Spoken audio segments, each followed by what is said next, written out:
tu quer que foque mais te falando no Data Show ou não? Assim tá bom? Beleza? Certo? Então, como eu falei, todas essas dicotomias a gente defende que são artificiais. Porque, por exemplo, quando a gente fala da valorização da prática na escola básica, assim, por exemplo, às vezes se fala que a formação inicial tem a ver com aquela outra de formação inicial e atuação profissional. As licenciaturas têm que considerar a prática. Ao falar isso, a gente tem que ter clareza de que sentido de prática a gente está dizendo.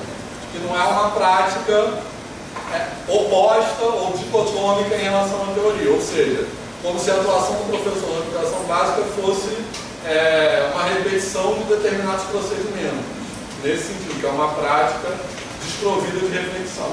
Tá legal? Bom,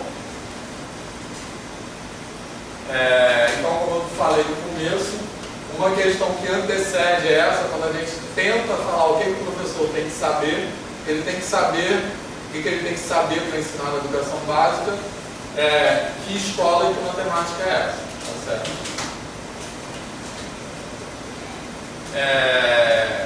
Então, falando, entrando um pouco agora por essas questões. Quando a gente pensa de que escola, na verdade, aquilo ali teria que estar no plural, né? Assim, depois eu vou até mudar aquilo ali. Em vez de que escola, é que escolas, né? Assim, porque não existe não deve existir uma concepção essencializada de escola, né? Como se fosse a escola fosse uma escola única, mas que projeto político de escola a gente está falando. Então, basicamente, se é uma coisa que deve, uma reflexão que deve estar presente em qualquer escola, em qualquer contexto, é a escola, a concepção que se sustenta, no caso, por exemplo, de conhecimento matemático, mas a produção de conhecimento geral. A gente tem uma ideia, estou tentando puxar para o lado da matemática, porque a gente tem uma ideia de que produzir conhecimento matemático é só demonstrar um novo teorema. Quer dizer, a invenção matemática só se dá no momento de que alguém, algum gênio lá, Pitágoras inventou o teorema de Pitágoras. Né? Ou Newton e lá inventaram o cálculo, que a produção de matemática só se dá nesse momento. Então, a concepção que a gente defende é que produzir conhecimento matemático abrange todas as práticas sociais que mobilizam e são mobilizadas pela produção de saberes maravilhosos. Quer dizer, em qualquer lugar, então, é pensar a escola como um lugar de produção de saberes. Né? Bom, isso aí, já falei. Aqui nesse PowerPoint tem as referências ali. E tentando contextualizar mais politicamente essa discussão, que isso aí que eu estou querendo dizer é muito situado na conjuntura política atual do país. Eu acho que a gente tem que ter clareza que uma escola baseada na transmissão de conhecimento pronto e acabado, certo? Ela não é ruim só porque ela é fraca, porque ela é superficial. Ela é ruim porque ela está a serviço de determinados interesses. E eu acho que isso é muito real no momento que nós estamos vivendo, em que se está defendendo explicitamente, né, se fala explicitamente isso, que a escola não precisa fazer as pessoas pensarem. Mas se fala, nunca pensei que eu fosse viver para ver um momento em que as pessoas acham ok falar isso explicitamente, que a escola não precisa fazer ninguém pensar. Então, eu acho que a reflexão que a gente tem que ter é que a escola orientada por essa perspectiva é uma escola que visa formar grupos para ocupar posições sociais e profissionais que são orientadas para um trabalho precarizado, na verdade, de posições, e essas posições que às vezes nem mesmo as próprias pessoas estão conscientes daquilo para que elas estão sendo formadas, tá certo? Então, eu gostaria de retornar uma discussão aí da questão da universidade como espaço de produção de conhecimento e a escola como espaço que nada produz, que reproduz. Né? Talvez os teóricos da universidade tenham muita culpa disso. porque se passou muito tempo colocando a culpa na educação básica. Aí eu faço um parênteses aqui, retomo o pensamento de Miguel Arroyo, que ele diz o seguinte no livro, que eu esqueci o título agora, que até a forma como foi dividido o livro de educação e os nomes que foram dados, foi com a ideia de construir com a ideia de construir uma linha de sal no desenvolvimento da educação, jogar de um lado aquilo que é válido e do outro lado o que não é válido. Recentemente, alguns teóricos têm tentado fazer uma meia-culpa, não é pedir desculpa pelo que tem feito pela educação básica, pelo que tem falado para os professores, não com os professores, e isso contribuiu para nós chegarmos onde nós estamos hoje. Talvez isso tenha contribuído, não estou aqui afirmando que eu não tenho certezas, eu só tenho dúvidas, e cada dia mais dúvidas do que certezas. E aí, quando eu vinha de lá para cá pensando, eu vinha lendo um livro, eu vinha pensando justamente nisso. Eu penso que eu sou professor de educação básica, e aí eu tive que trazer o meu lugar de fala, que esse lugar de fala é muito mal compreendido, né, em muitas situações, em muitos lugares. Eu estou sendo interpelado em mesa sobre gênero. Quem sou eu para falar de gênero? Né, porque eu sou branco, um homem cis, e que eu não tenho lugar de fala.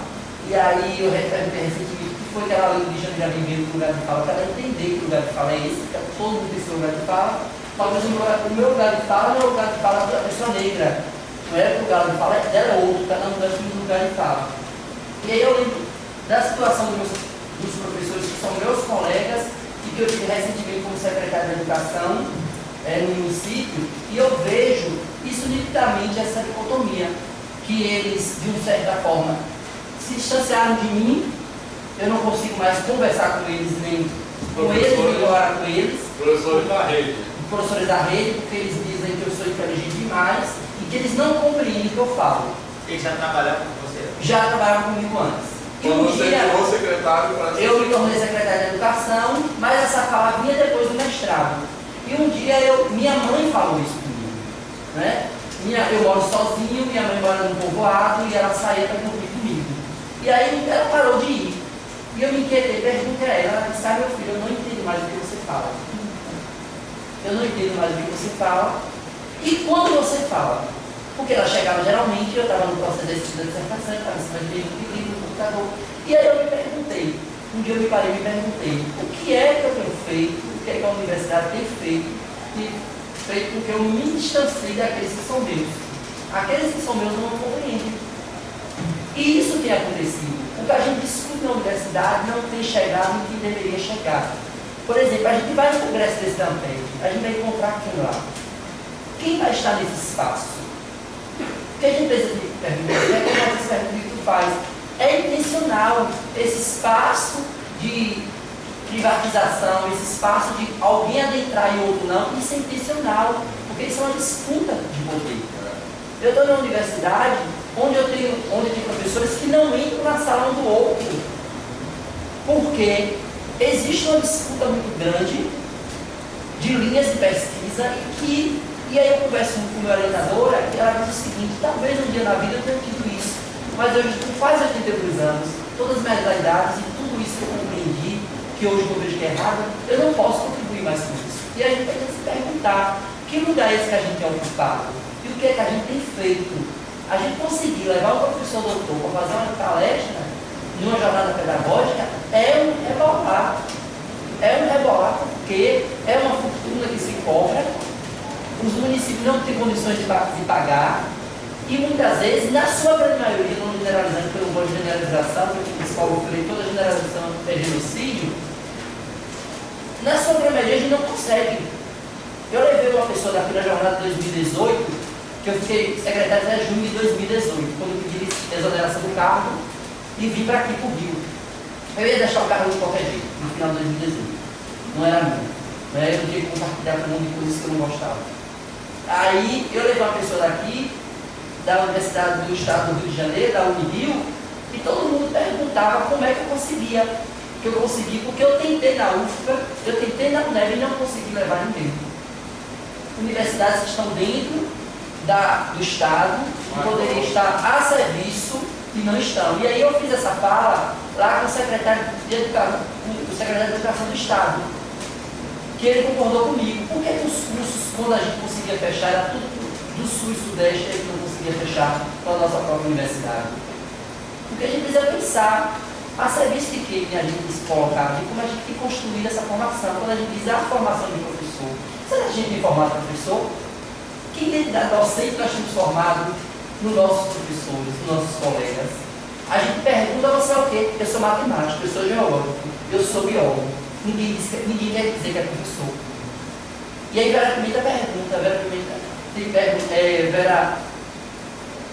se é uma Pimenta, a gente tem perguntado, que professor nós temos formado?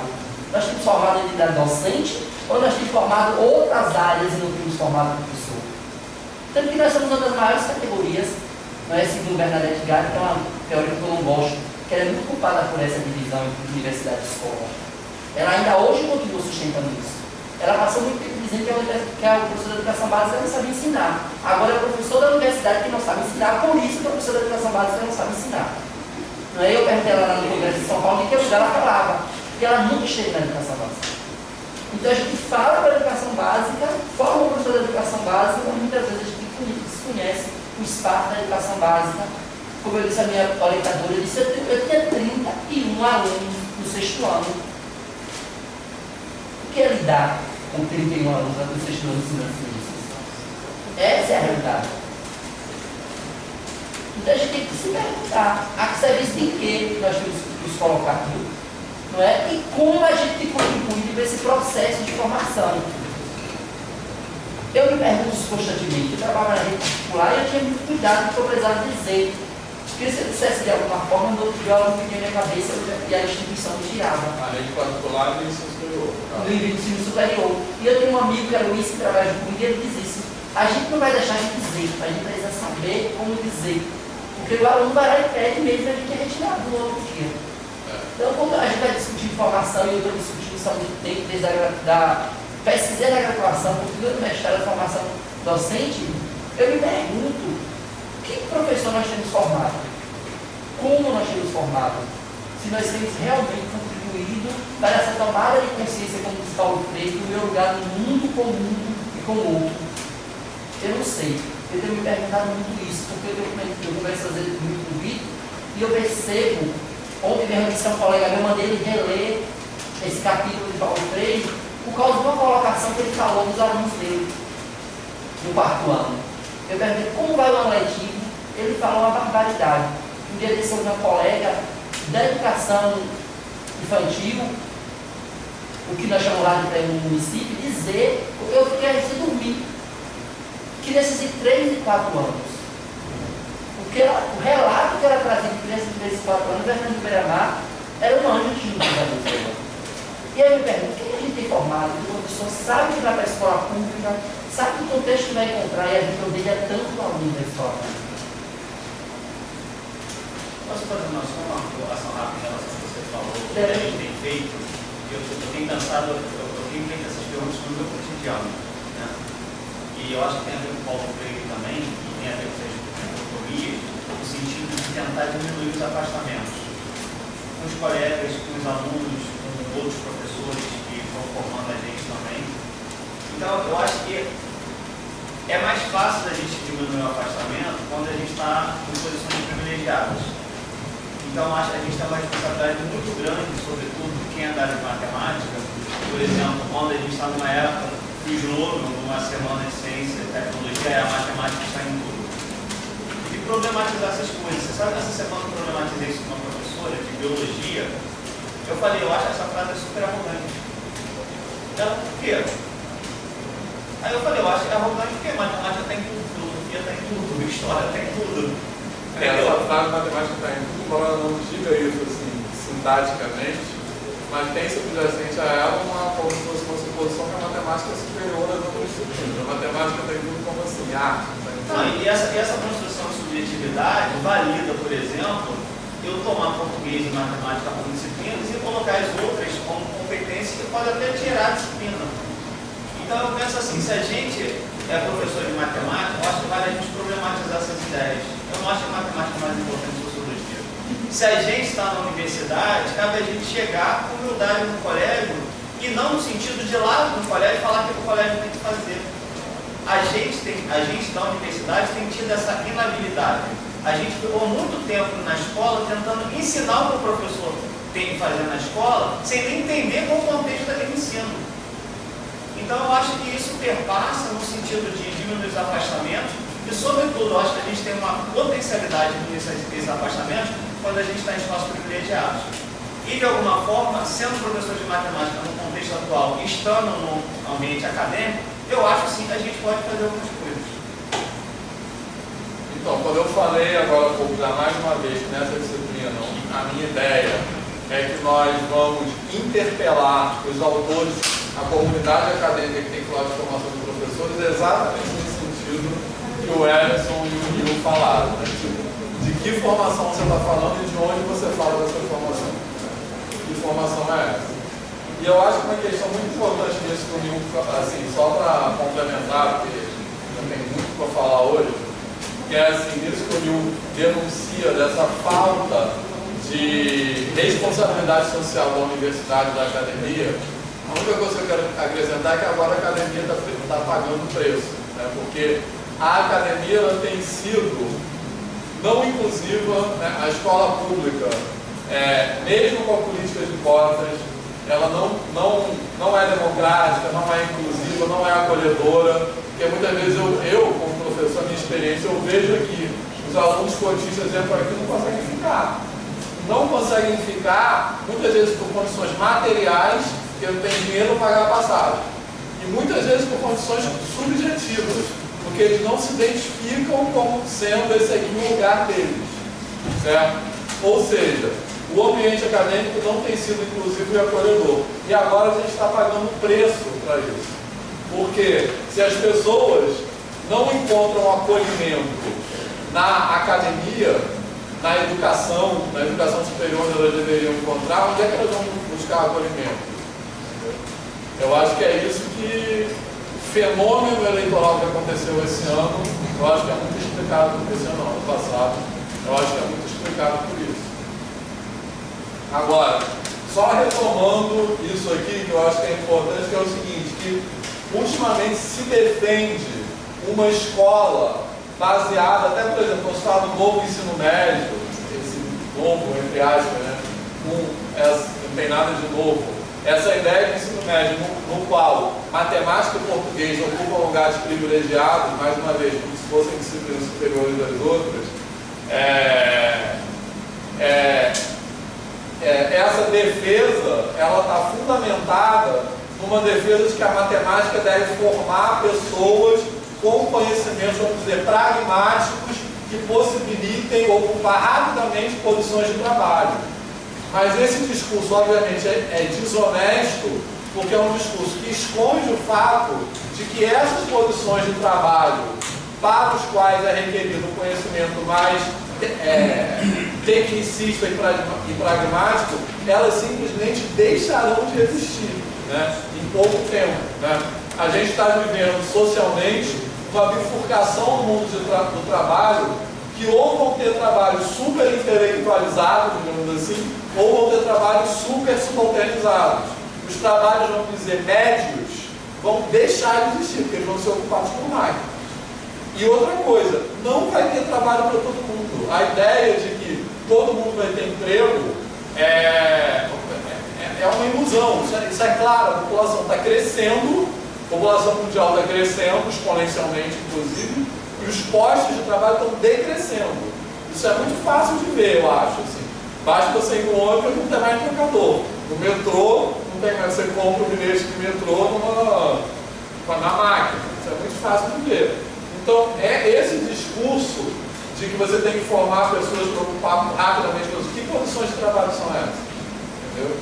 Então, acho que essa relação entre a concepção de educação e o mundo do trabalho também é uma coisa sobre a qual a gente tem que se aprofundar. E outra coisa também, até que discute a questão da formação para o mundo técnico do trabalho, é que essa formação está muito mais pautada hoje em preparar esse profissional para as transformações desse mercado e do mundo da tecnologia, do que prepará-lo para ele executar uma coisa agora. Porque quando ele terminar a formação, pode ser a atuação técnica dele já tenha mudado no caso do desenvolvimento tecnológico. Exatamente. Quem Tipo assim, smartphone, o que a gente faz com o smartphone hoje? Sei lá, 5 anos atrás, nem sei, já perdi até noção do tempo. 5 anos atrás a gente poderia pensar que ia ser como é hoje? Então, como hoje na escola a gente pode partir da ilusão de que a gente tendo um currículo a priori, a gente vai poder preparar essa pessoa para o mundo ou para o trabalho daqui a 2 anos, vamos dizer. Como vai estar a tecnologia daqui a 2 anos? Né? Enfim, mas continuando aqui, se anteriormente eu estava dizendo que aquelas dicotomias que eu falei, teoria e prática, conteúdo e pedagogia, são dicotomias artificiais, isso aqui eu tenho defendido que é uma dicotomia verdadeira, porque de fato essas coisas estão em oposição, que eu estou chamando de matemática problematizada ou de matemática não problematizada. Que tem uma história com o Miguel Arroio, que depois eu vou contar também. Que é... Vitor, na pergunta de baixo do que não existe esse nome, então, que poderia na verdade ser saberes problematizados e saberes não problematizados. A gente está puxando para o lado da matemática. O que eu quero dizer com isso? E aí tem vários autores que vão fundamentar essa fala que a gente vai falar ao longo do curso. Então, por matemática não problematizada, eu acho que isso é muito também já situado na discussão sobre o conhecimento matemático. Sobre matemática não problematizada, eu estou me referindo a uma concepção estabelecida da matemática como uma coisa estabelecida ou como um corpo de conhecimento que sempre foi ou sempre será que é da forma que é hoje, que é aquela coisa assim, tipo, como se aquela matemática, por exemplo, aquele padrão de rigor da matemática de hoje sempre tenha sido esse, sempre será no futuro esse, tá certo? Quando se a gente olhar para até na perspectiva da história da matemática, a matemática grega tinha outro padrão de rigor, que era situado nas suas práticas sociais e culturais, né?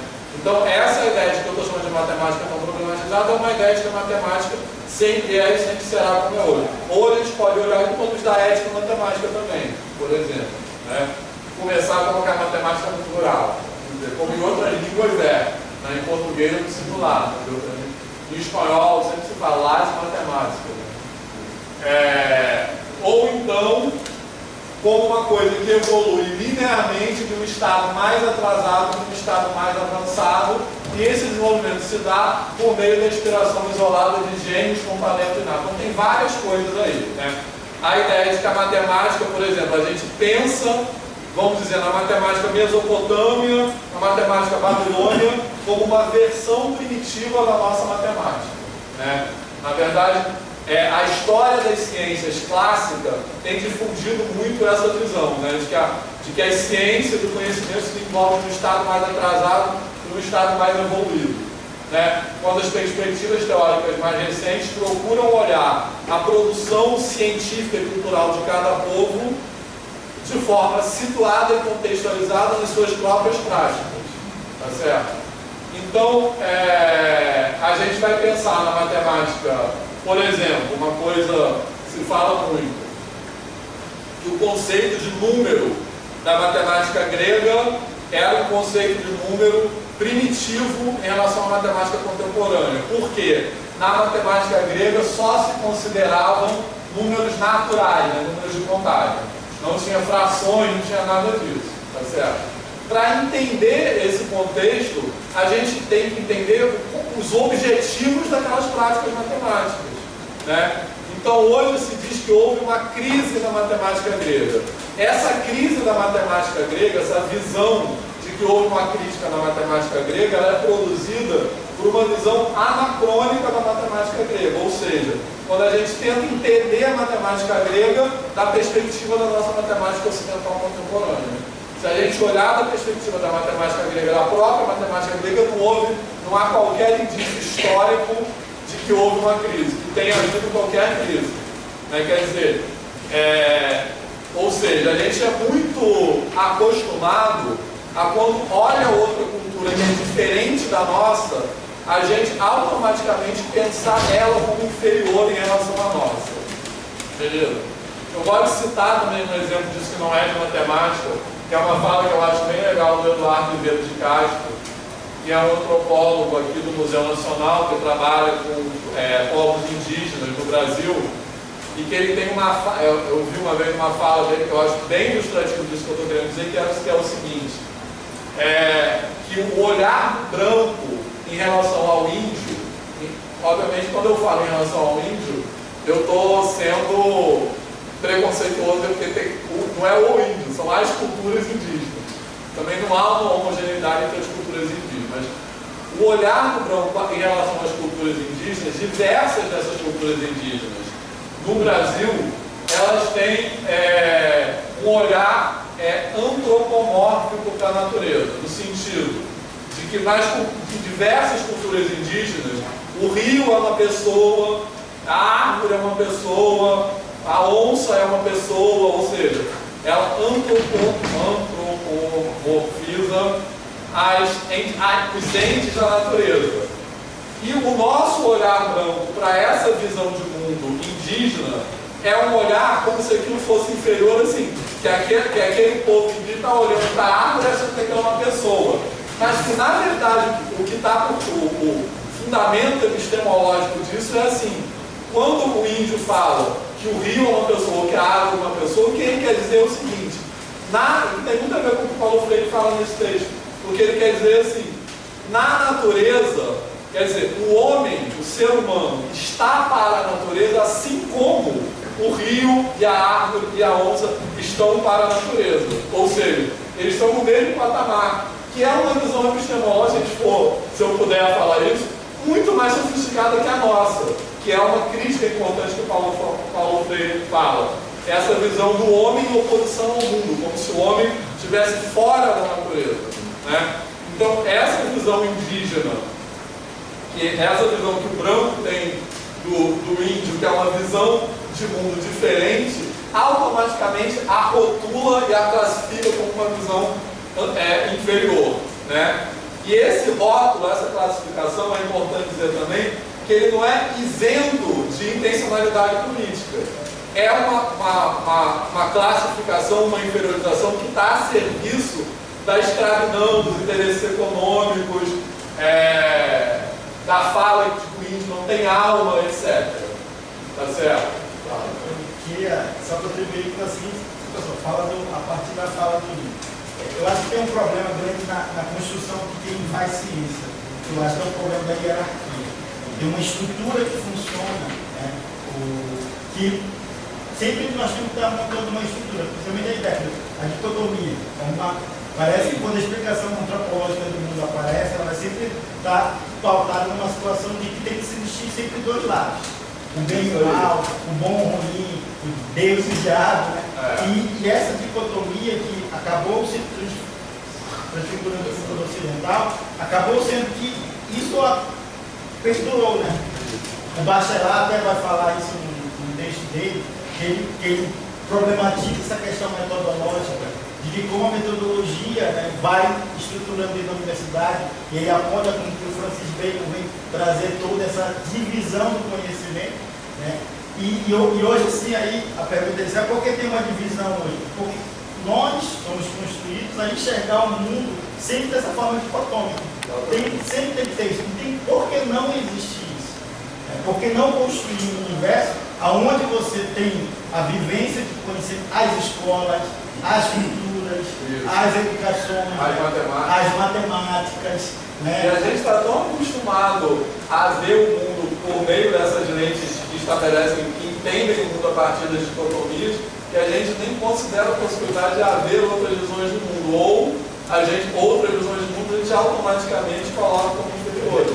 A minha professora do mestrado, ela fez a tese dela de doutorado, foi Escola de Branco Malopé Índio, que era um pouco uma discussão sobre essa questão, como é que cada mundo se enxerga dentro desse processo de construção do saber. Né? Quer dizer, é muito mais nós, nessa cultura ocidental, que construímos esse olhar do que esses outros grupos, né? Os grupos afros, os quilombolas, o ribeirinho, é muito mais uma construção ocidental nossa, que estamos dentro desse meio acadêmico, às vezes passando por esse processo, do que o universo dessas pessoas. Então, quer dizer, quando você se envolve, por exemplo, eu trabalhei muito tempo com ribeirinhos no Amazonas, então, quer dizer, a construção do conhecimento deles uma forma fantástica, assim, como eles sabem calcular matemática sem precisar ter muito tempo para a escola, né? Elaborar rotas, saber o dia da pesca, que tem que ir para o rio, que é o dia mais adequado. Então, quer dizer, eu acho que um grande problema foi nosso, ocidental, foi que nós construímos nosso saber, nosso conhecimento muito em cima de uma plataforma ocidental, de uma dicotomia que parece que nunca pode ser quebrada. Eu acho que hoje a gente está conseguindo avançar nesse aspecto. Então, esse primeiro eixo que eu coloquei da disciplina, a ideia é bem essa, tentar quebrar esse negócio, quebrar essa visão única.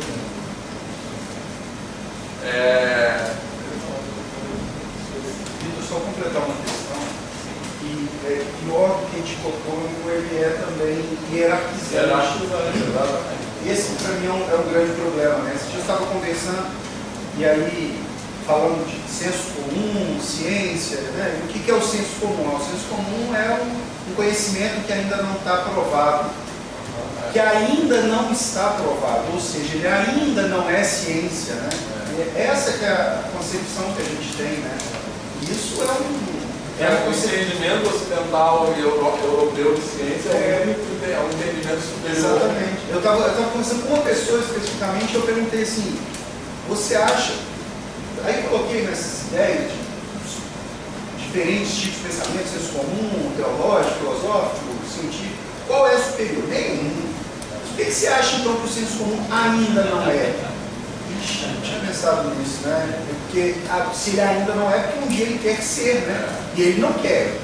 Mas a gente quer que ele seja porque científico é melhor, né? Então acho que o problema maior é isso, que a gente acaba hierarquizando.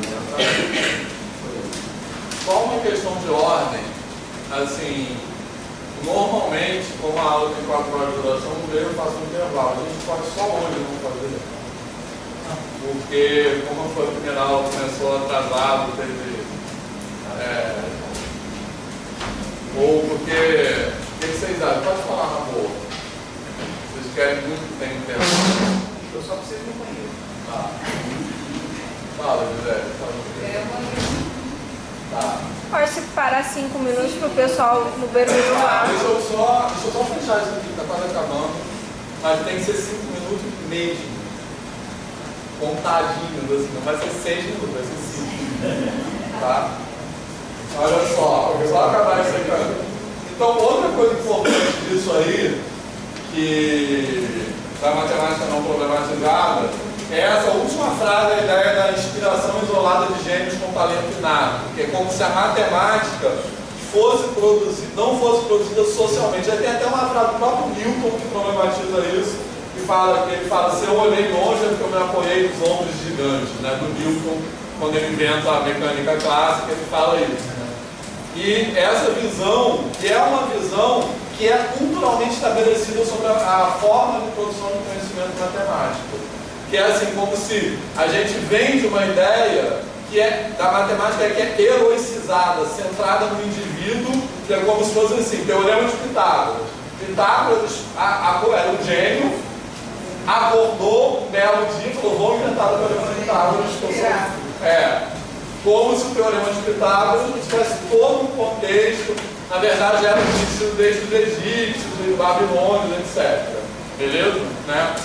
Então, a questão que eu acho que é importante, essa visão da matemática não problematizada, ela tem repercussões nas formas como a matemática é ensinada. Né? Assim, eu estou elencando algumas dessas aí, beleza?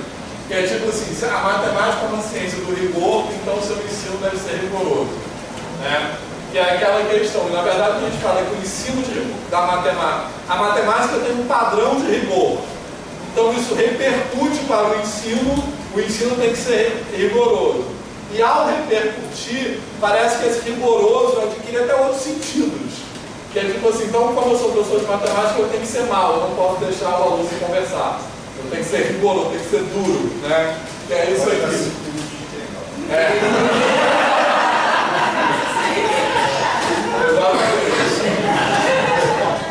Exatamente. Mas mesmo assim eu vou dar 5 só. Mas eu não sou aluno, então não posso falar. Tá certo, isso aí. Então, Identificando isso que eu estou falando. Identificou. Então, isso aí também é importante. A matemática é uma ciência da certeza, então não há lugar para o erro no ensino da matemática. É interessante que essas visões, elas são, inclusive, epistemologicamente erradas.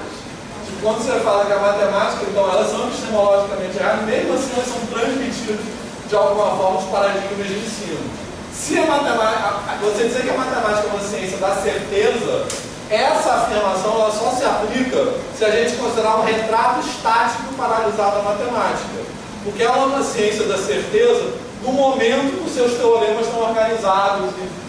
Mas a certeza não habita a produção da matemática. O conhecimento matemático nasce de forma incerta e caótica.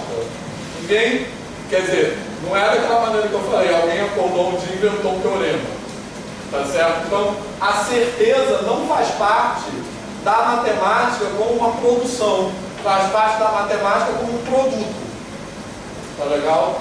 E mesmo assim, a própria desenvolvimento histórico da matemática não se dá dessa forma, e aí, na verdade, eu acho que um exemplo bem interessante é a geometria não euclidiana, que é uma área da matemática que nasceu no erro. Depois eu posso até falar um pouco mais sobre isso. E mesmo assim a gente quer que os nossos alunos não errem. Né? A gente quer penalizar os nossos alunos pelo erro. E mesmo semelhante, tem muito a ver com o que eu falei antes, a matemática, o conhecimento é organizado em teoremas, então deve privilegiar respostas. Certo? Por exemplo, eu sempre faço o número real. É um exemplo de uma coisa que eu acho assim. Que às vezes as pessoas falam, mas eu vou dar número real no ensino médio, os alunos vão entender o que é um número real. Eu defendo assim, não tem problema que a gente entenda o que é um número real. O que eles têm que ter são as perguntas que levam ao conceito do número real, e não ao entendimento matemático do que é um número real, como uma resposta a essas perguntas. Enfim, eu estou falando rápido agora, vocês interessam rápido. Mas tá, alguém quer dizer alguma coisa? Assim, você já vai falar depois da outra faceta. Pô, mas tá acabando. Porque senão se parar também vai ser. Bom, e essa aí que é importante, né, que eu já falei, a matemática é produzida historicamente pela inspiração isolada de gênios inatos. Então, seu entendimento, isso aí acho que é bem presente na escola, que a matemática só é acessível, tipo assim, você nasceu com talento, mas se você não nasceu com aquele talento, você nunca vai aprender matemática, né? E aí, o trabalho do professor é identificar os alunos talentosos e separar dos fracos, como se houvesse uma única forma de talento em matemática. Então o professor, esse aluno é bom, vou dar aula para ele, os outros também. Assim. Eu acho que essa concepção também é muito presente. Né? A matemática é para os talentosos, certo? Tem até não vou falar não, mas tem até um livro de análise muito difícil. E tem essa frase. É fácil ver. É fácil ver, exatamente. Mas isso aí, mas não era nem essa frase, era a frase que tem na epígrafe de um desses livros, que é aquela assim, que está escrito em inglês, mas a tradução é: o que é jazz, Mr. Armstrong? Né, que alguém perguntou para o Armstrong, que era um jazzista brilhante, perguntou o que é jazz. Aí fala, se você faz essa pergunta, o fato de você fazer essa pergunta quer dizer que nunca você será capaz de respondê-la. Essa concepção é exatamente que eu estou atacando, que é a ideia de que se você não entende, não nasceu com aquele entendimento, então você nunca vai ter aquele entendimento. Essa é a ideia da matemática associada à genialidade, que eu acho que nós temos que atacar. Bom, e como essas ideias que parecem muito subjetivas, elas são realmente muito presentes na aula de matemática, até naquele que não é o professor mal intencionado, porque a gente tem questões culturais que permeiam o ensino. Então, por exemplo, quando a gente começa a refletir sobre esse tipo de coisa, a gente começa a se perguntar o que a gente vai valorizar numa aula de matemática. Então a gente está, por exemplo, corrigindo um exercício ou discutindo um problema. O que é mais importante para mim, de fato, para discutir esse problema? É um aluno que tem a resposta certa, ou um aluno que traz um raciocínio e parou no meio ou não achou a resposta, era o gabarito? O que eu vou valorizar? Isso, eu vou valorizar o resultado ou eu vou avaliar a produção matemática do sujeito? O que está me interessando? Se eu entendo de matemática, essa matemática que ele criticou pronta estática, de nada me interessa uma solução e não seja o gabarito. Se eu considerar a matemática um processo cultural de produção do sujeito, eu quero de fato discutir com mais relevância ainda aquela resposta que não dá para o gabarito. E, na verdade, essa tônica do que eu vou considerar importante na sala de aula ou não, é a partir disso o aluno vai construindo que ele não é relevante no contexto da matemática, porque ele não vai aprender matemática. Porque tudo que ele traz não é considerado. Então, como essas pequenas coisas parecem estar na construção de subjetividade dessas pessoas. Ele é rotulado como aquele que não tem talento matemático. Ninguém diz isso, ninguém necessariamente precisa dizer isso explicitamente. Mas a gente sinaliza isso. Inclusive, a gente tinha umas áreas na pesquisa de educação matemática, na pesquisa de educação, que tinha, justamente por ter essa consideração, falava da análise de erro. E essas pesquisas, elas vêm mudando, inclusive, esse título, de análise de erro para análise de produção do sujeito. Porque o mais relevante não é o certo e errado, mas é discutir as ideias. Agora, se o mais importante é discutir a ideia, depende da concepção de matemática que eu tenho que olhar para a minha sala de aula. Então, e essa última aí, acho que era bem importante, a gente já falou bastante disso. Essa ideia de que a matemática é uma ciência neutra, então no começo da aula a gente falou bem isso. Então, é possível haver uma aula de matemática isenta de política, né? Foi todos aqueles exemplos que a gente falou, a questão possível e desejável. Possível e desejável. Então, como o Paulo Freire fala bastante, né? Acho que nem tanto nesse texto, mas ele fala muito que qualquer ato na educação é um ato político. A questão é a que política você está orientado, né? E não é uma questão que é uma ciência exata, entre aspas, dita exata, humana, que não vai ser permeada e atravessada por questões políticas. E, em oposição a isso, o que a gente chama de matemática problematizada, em contrapartida, ali eu estou colocando os plurais, né?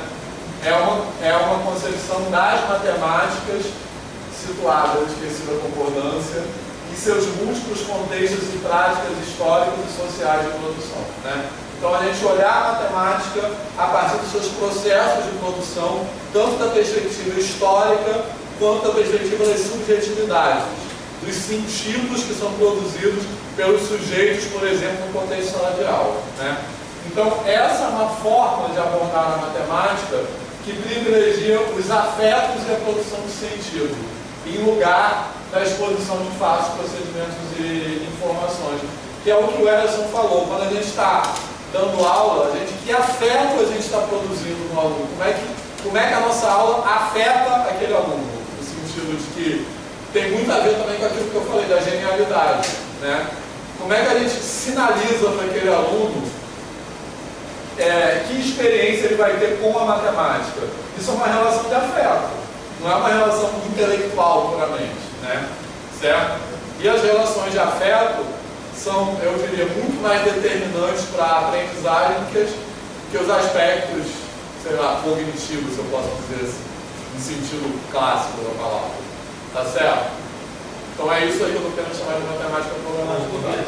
Outra coisa, esse termo, matemática problematizada, é um termo sobre o qual a gente tem se debruçado, e eu acho que o Vitor fez toda essa apresentação e eu julgo que é muito importante por conta de vulgarização que nós já tivemos de outros termos, como, por exemplo, matemática contextualização, que tudo virou contextualização, né?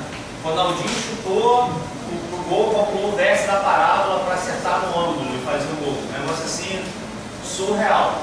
Mas tem coisa assim, mas contextualização que é assim. Eu fui comprar um biscoito e o preço do biscoito era a fórmula tal, calcule aí.